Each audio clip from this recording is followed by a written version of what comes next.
Ayan, tingnan natin yung ating mga sisiw. Dami niya, no? Ang gaganda, ang sisigla.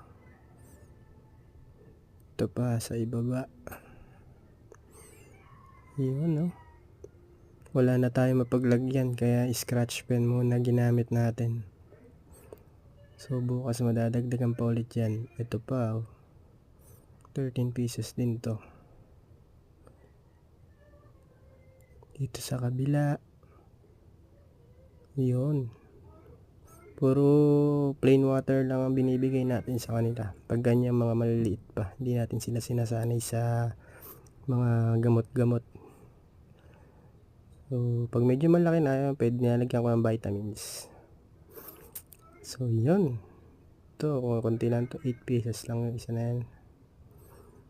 Dito man, medyo malaki-laki na yun nandito. Ayan o.